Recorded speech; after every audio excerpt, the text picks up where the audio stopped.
Welcome to Gospel Truth with Andrew Wommack, a teaching ministry that emphasizes God's unconditional love and grace. And now, here's Andrew. Welcome to our Friday's broadcast of the Gospel Truth. Today I'm continuing a series talking about the believer's authority. This is the end of my second week of teaching on this. I've already covered a lot of material. If you haven't heard all of this, I encourage you to please get our materials. If you have heard all of this, if you've listened to every program, you need to still get these materials.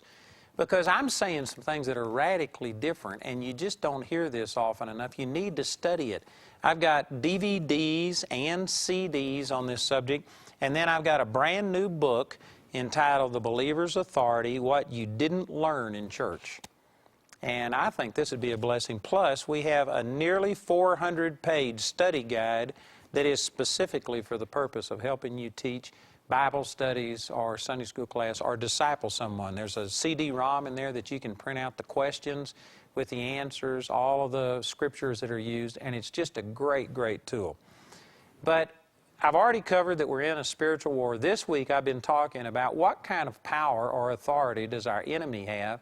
And I've been trying to counter the concept that most believers have that Satan is an angelic being who has superior, superhuman powers and abilities. And what I'm trying to establish is that Satan, it did not oppress man. He didn't come in with a lion or something to intimidate Eve and make her submit unto him, because he had no power to do that. I don't believe in a pre-Adamic civilization. And I know that some of you do. I could debate that. I could go into a lot of stuff. But I'm saying that if you just be honest, the scriptures that are used to establish that there's a pre-Adamic civilization are pretty sketchy. And it depends on interpretation. Like, for instance, in Genesis chapter 1, where the Lord created Adam and Eve, and He said, "Be fruitful and multiply and replenish the earth." And people will take that word replenish and say, "See, that shows that it was depleted at one time and it had to be replenished."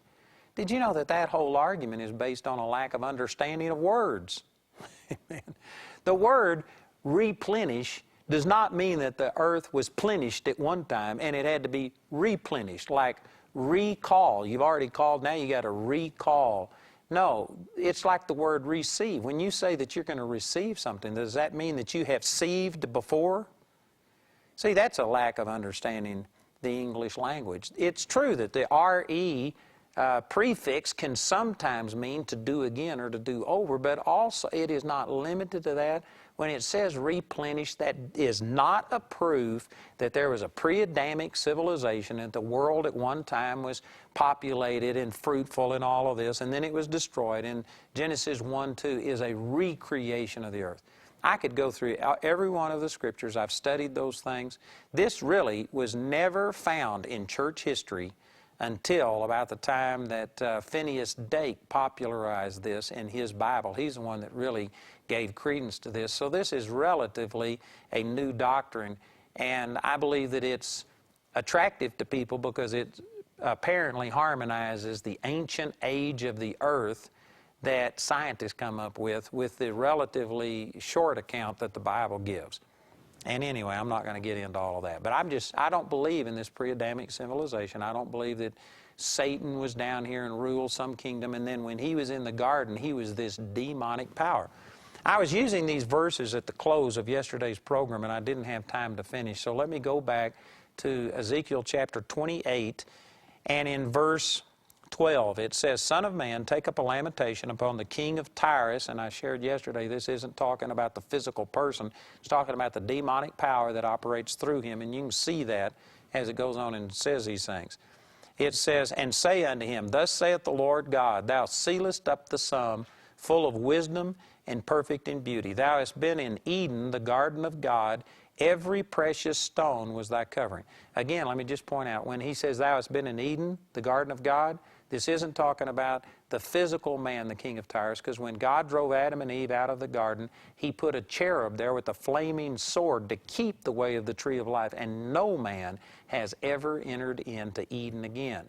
and we don't know exactly what happened. There is a tree of life that's in heaven, and it's revealed in the book of Revelation that this tree of life is there. So it's possible that maybe God transported the garden, or at least the tree, into heaven, or the Garden of Eden as it was originally has become desert or something, but nobody has ever been there again. This isn't talking about the king of Tyrus was there. It's talking about Lucifer, this angelic being, was in the Garden of Eden, and it describes how he was. He wasn't in his fallen state, but it says every precious stone was thy covering. The sardius, topaz, the diamond, the beryl, the onyx, the jasper, the sapphire, the emerald, and the carbuncle and gold. The workmanship of thy tabrets and of thy pipes was prepared in thee in the day that thou wast created. Thou art the anointed cherub. Again, the word cherub is talking about an angelic being. Same thing was done over in Ezekiel chapter 1, Ezekiel chapter 10. Says, thou art the anointed cherub that covereth, and I have set thee so. Thou wast upon the holy mountain of God. Thou hast walked up and down in the midst of the stones of fire. Thou wast perfect in thy ways from the day that thou wast created, till iniquity was found in thee. By the multitude of thy merchandise have they filled the midst of thee with violence, and thou hast sinned.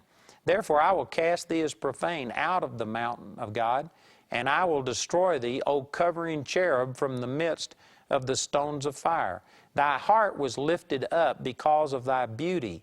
Thou hast corrupted thy wisdom by reason of thy brightness. I will cast thee to the ground. I will lay thee before kings that they may behold thee. And he goes on and continues to talk about it. But my point for reading these verses, it's definitely talking about an angelic being, because it was in the garden, which nobody was in the garden but Adam and Eve, certainly not the king of Tyrus. It calls him the anointed cherub. It talks about pipes and tabrets being inside of him. That's certainly not true of just a person. It talks about that he was perfect. He was the anointed cherub. He is going to be cast out of the holy mountain of God. All of these references make it very clear that this is talking about an angelic being. And if you put this together with Isaiah chapter 14, which also talks about an angelic being who is in rebellion towards God, and in Isaiah chapter 14, it just specifically calls him Lucifer, the son of the morning. So this is in Isaiah chapter 14, and let me read verse 4. Thou shalt take up this proverb against the king of Babylon. Again, it's talking about like this was a person, but as you read it, it's obvious it's not the physical person, but it's the demonic power who operated through these princes and rulers. So it says, take up this proverb against the king of Babylon and say, how hath the oppressor ceased, the golden city? The Lord hath broken the staff of the wicked and the scepter of the rulers. He who smote the people in wrath with the continual stroke. He that ruled the nations in anger is persecuted, and none hindereth. The whole earth is at rest and is quiet. They break forth into singing. Yea, the fir trees rejoice at thee, and the cedars of Lebanon, saying, since thou art laid down, no feller is come up against us.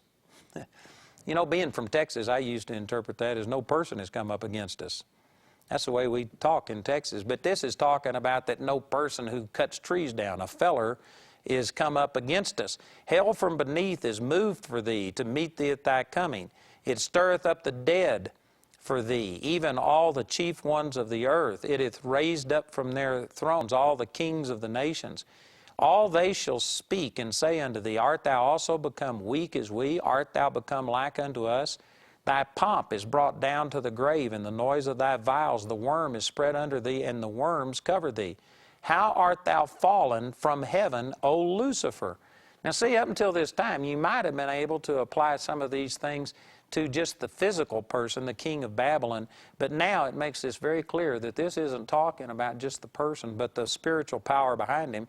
And it says, how art thou fallen from heaven, O Lucifer, son of the morning? How art thou cut down to the ground, which did weaken the nations? For thou hast said in thine heart, I will ascend into heaven. I will exalt my throne above the stars of God. I will sit also upon the mount of the congregation in the sides of the north. I will ascend above the heights of the clouds. I will be like the Most High God. You know, this gives us some insight into Satan, that Satan didn't hate God. in the sense that he just disliked everything God was and everything he stood for. Rather, Satan was envious of God. He admired God. He was jealous of God so much that he wanted all of the glory and the honor that went to him. And if you put this together with Ezekiel 28, those other verses we read, and if you accept, now this is not absolutely clear in Scripture, but it implies that Satan was this anointed cherub that had these pipes and tabrets in him, and if he was leading the praise and the worship, and if he was giving all of this glory and honor unto God that we see in the book of Revelation, how they just are constantly praising him day and night, well then, you know, it's kind of understandable that as he was giving all of this praise and this honor and glory, that he just envied him so much. He wanted to be like him. Just like these verses, he said, I will ascend into the heights of the cloud. I will be like the Most High God. See, today many people think that Satan just hates everything that is of God. Well, I believe that Satan has come to hate God because he's been totally destroyed by him. His kingdom has been destroyed. God has beat him at every hand. And I don't doubt that there's hatred in Satan right now for God, but originally it wasn't hatred, it was envy and jealousy. He wanted the glory that was going towards God. And this is why Satan gets so incensed when you praise God, because he always wanted that praise. He wanted to sit in the position. He wanted everybody to worship him. And when you worship God, Satan is an absolute egomaniac that just cannot stand to see God get the thing that he's always desired. And when you go to praising God, it just drives the devil up a wall. There are scriptural examples of demons fleeing as praise entered. I believe that this is the principle behind why we enter into his gates with praise and into his courts with thanksgiving. Why in our services we start with a song service that glorifies and praises God, because it just drives the devil out. Satan cannot stand that kind of stuff. Man, this is great insight into what was going on. In verse 15 it says, Yet thou shalt be brought down to hell, to the sides of the pit. They that see thee shall narrowly look upon thee, and consider thee, saying, Is this the man that made the earth to tremble, that did shake kingdoms, that made the world as a wilderness, and destroyed the cities thereof, that opened not the house of his prisoners? All the kings of the nations, even all of them, lie in glory, every one in his own house. But thou art cast out of thy grave like an abominable branch, and as the raiment of those that are slain, thrust through with a sword, and go down into the stones of the pit, as a carcass trodden under foot. Thou shalt not be joined with them in burial, because thou hast destroyed thy land and slain thy people. The seed of evildoers shall never be renowned. And on it goes. This is showing that Lucifer rebelled at God out of jealousy, wanted the glory that went to God, and yet he failed. He would be thrown down, and it says everybody who sees him. I believe that when we are taken up to be with the Lord, or when the Lord comes back and we get a glorified body and we know all things, even as also we are known, and when we're able to see Satan, instead of seeing this imposing demonic power, this evil force that intimidates and inspires awe, I think that we're going to see this wretched being that has, you know, if you look at people who've lived in sin, and you can see how sin has affected them, and I mean their bodies are messed up, their face is contorted, there's just all kinds of terrible things going on.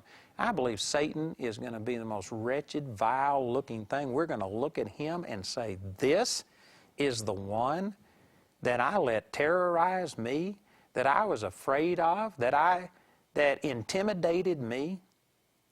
And one of the reasons that God's going to wipe tears away from our eyes is not just because of all the things we've suffered, but when we get to heaven and see how awesome the power and authority God gave us is, and compared to how wretched our adversary was, we're going to be kicking ourselves. We're going to be crying. We're going to be saying, oh, God, no. I can't believe I lived a substandard life when this being is the one that oppressed me, and God's going to have to wipe tears away from our eyes and do something supernaturally to make heaven heaven. Many of us would be mourning the rest of eternity if it wasn't for God's ability. This is the way it's describing the devil. So I use these verses just to say this, that Satan, I believe, was still, or let me use the right terminology, Lucifer was still a godly being, the anointed cherub that covered, according to Ezekiel 28, in the Garden of Eden. And he was not put there by God as this evil being to see if his new creation, God's new creation, could just withstand. No, he was there to help. He had no power to hurt. That's the reason he didn't come and force Adam and Eve into subjection. He had to tempt them because his power was totally void to be able to make them do anything. Adam and Eve had control over this whole earth. And Satan was a spiritual being. That's why he had to use an animal. He had to enter into this serpent to even gain access to him. And Satan had to just tempt them. And when they rebelled, they are the ones that empowered the devil. In that sense, mankind created Satan, not God. God created Lucifer, a godly being, but all of his supernatural power and authority as an angel, I believe, ceased to operate. He didn't use supernatural angelic power to oppress Adam and Eve. He just deceived them. And Adam and Eve made Satan the god of this world. 2 Corinthians chapter 4, verse 4 says, if any believe not, it's because the god of this world has blinded their eyes. That's talking about Satan. And it calls him the god of this world. God really originally created Adam and Eve and mankind to be the God over this world. Psalms 82, verse 6. The Lord quoted that verse and said, are ye not all gods? Not gods in the capital G sense, but gods, absolute dictators, rulers. God gave us an unconditional authority. And when Satan saw this, he saw something that he didn't have. He saw that God, who would never go back on his word, had given Adam and Eve authority to rule this earth without any conditions. And so, you know, here's another comparison that'll help you to understand this. If you were trying to rob a bank, and if you went in, and if all you had was one gun, and yet there was 50 bank guards or 5 bank guards, whatever, and they had automatic weapons, and they had the ability to call the police and do all this, you're outgunned. You're outmanned. There's no way that you can overcome their firepower. You know how you could go in and rob a bank against that superior force? You go in and take a hostage, and you take a person. And even though they may not feel bad about shooting you and killing you, if they try and shoot you or do anything, you're going to kill this hostage, and they feel for the hostage. They don't want to hurt the hostage. And so, even though there might be 50 armed guards who could all overcome you, you know what? That person can rob that bank and escape by taking that hostage, and they'll let you go because they don't want to hurt the hostage. Well, in a sense, Satan knew that he could never just directly go against God. God's power was superior to his. But what he did was tempt us. We became his hostage voluntarily. We submitted to him. And now, if God had come down and just said, Lucifer, that's it. I'm going to destroy you, or I'm going to cast you into the pit. I will not allow you to operate in the earth. First of all, he would have violated his word to mankind, because he says, you rule. You do what you want to. You give it to who you want to. It's yours. And he would have been taking back his word. He wouldn't have been upholding his word. And if he would have done anything to hurt Lucifer, well, then he would have also have had to have judged Adam and Eve, because they willingly submitted unto Lucifer. So in a sense, it was like mankind was the hostage, and Satan was counting on the fact that God loved Adam and Eve to such a degree that he would not kill them and destroy them in an effort to get to him. Now, I believe that God had given the control of this earth over to mankind, but he still owned it. I believe it's Psalms says, the earth is the Lord's and the fullness thereof, they and all who dwell therein. And yet, in Psalms 115, verse 16, it says, the heavens, even the heavens are the Lord's, but the earth hath he given to the sons of men. There's no conflict between those two. They're both correct. God gave the control of this earth to mankind, but he still owned it. I believe that God could have wiped out the earth. He could have killed all men. He had the authority to do that, but he didn't have the authority to come down and just intervene in our affairs and change it. When he said, you rule, well, men were ruling, and they gave that authority to the devil. So God couldn't touch the devil without touching his people. So in that sense, God allowed Satan to become the god of this world because man allowed it. And God wouldn't hurt the hostage. And this is why Jesus became a man. When Jesus became a physical man, then in a sense, you know what happened? It would be like in a hostage situation. If you had somebody with a whole group of hostage, and if all of them have, explosive wired to them or something, and they're threatening to blow them all up if you don't do what I tell you. Well, you know what would happen? What would happen if you could get the greatest crime fighter, the greatest person on the side of right to become one of the hostages? And then the person who took the hostages would be in big trouble because there is their nemesis right there in their midst. Well, this is what Jesus did. Jesus became a man and became one of the hostages so that he could redeem and set all of the hostages free. Man, to me, that's a great picture. And one of the things that this does, see, it answers a bunch of questions, and it shows me that Satan is not a superhuman creation. I believe that Lucifer was superhuman. He had power and authority. Of course, angels could do things that no physical human being could do. They can zip places. They can go through walls because they're spirit beings. Angels went out and killed 186,000 men in one night during the days of Hezekiah. The death angel killed all the firstborn in the land of Egypt. Angels have superhuman power, and I believe that Lucifer had that, but he couldn't use that against us. The power that he has been using against the human race, against you and me, is nothing but human power and authority that God gave us. And that's the reason that he has to have cooperation from you. This is the reason that I don't care if you're a lost man. If you've not been born again, Satan can't just force you to do things. Now, ultimately, Satan is going to beat any lost man because they've got a fallen nature, and even if they live a relatively good life and prosper and live in health and have good relationships, they're going to die and go to hell, and so that would be an ultimate defeat. But I'm saying that even a lost man does not necessarily have the devil just steamroll them. It says in 1 Peter chapter 5, verse 8, that Satan, as a roaring lion, goes about seeking whom he may devour. He cannot devour everybody. Even non-Christians, he can't just devour them all. You have to cooperate. And if you will live a godly life, again, godliness, holiness doesn't produce salvation, but it does limit Satan's inroad. And Satan isn't free to just oppress every person, even non-Christians. But when you get born again, you add to this that without your consent and cooperation, Satan can't do anything. And then you add to that now you have the power and the authority of the name of Jesus. And Satan is just a speck that is nothing to the born-again, Spirit-filled, authority believer. And if you understand this, I guarantee you, it will totally change the way you relate to God. I'm out of time today, but next week I'm going to continue this teaching. I would like to encourage you to listen to our announcer. He's going to give you information about this new book, our new study guide. Please listen and then call or write today.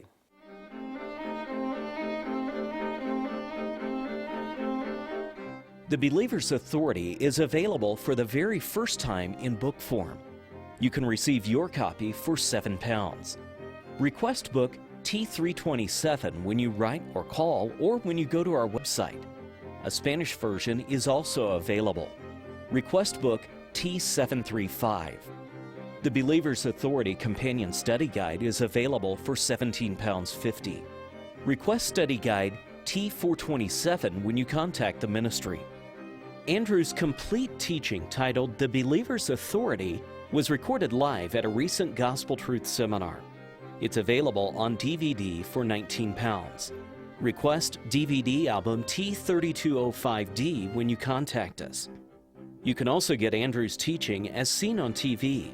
It's available on either CD or DVD when you send £19. Request CD album T1045C or DVD album T1045D when you contact us. The second teaching in the audio CD album titled Who Made Satan is also available for £3. But if you're simply unable to afford it, Andrew and his partners will provide this second teaching free of charge. Request teaching TL19 when you write or call, and we'll be pleased to send it to you. You can reach us through our website, where you can order ministry materials online 24 hours a day, 7 days a week at awme.net. On our website, you'll not only find materials from today's broadcast, you'll find a wealth of resources free for you to download for yourself and share with others. Or you can use your credit card to order by telephone. Our helpline number is 01922 473 300. This is Andrew Wommack, and I'd like to invite you to join me on May the 21st through the 23rd in Amsterdam. I'm going to be speaking at the Eurospirit 2009, and we're going to have a number of different speakers. I'll be ministering each day, the 21st through the 23rd of May. We're going to be holding this at the Victory Outreach in Amsterdam. It's going to be a great time. And so all of you watching over God TV, I'd encourage you to come and be a part of this May the 21st through the 23rd Victory Outreach in Amsterdam. We'd like to point out Andrew's upcoming speaking schedule. He'll be in Amsterdam for the Eurospirit Conference May 21st through the 23rd, Colorado Springs, Colorado for the annual Summer Family Bible Conference June 29th through July 3rd, and in South Africa for a Gospel Truth Seminar July 21st through the 23rd. For more details on Andrew's next meeting in your area, call our helpline or visit our website at awmi.net.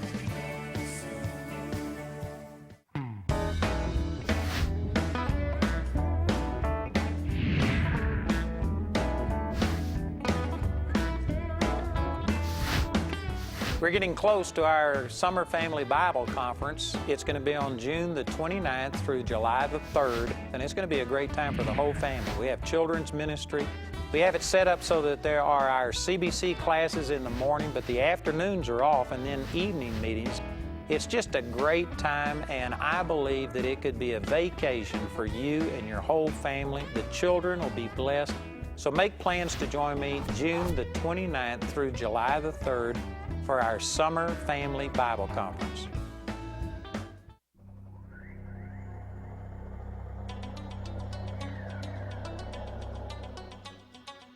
If you just know what God told you to do, then it's not a challenge, it's an adventure. I wasn't ready to make a commitment until I really knew that this was God. So we decided that, okay, from this point on, we're not going to speak to each other, we're not going to write, we're not going to be in contact. I gave up marriage and I thought, all right, that's it. I need to read the Bible. I need to find out what it says. I need to find out who God is. We could be dropped from a helicopter anywhere on the subcontinent of India, and somehow God was going to direct us. God has given us a plan, and we're seeing people change forever. And it's not just surface, it is inner spirit.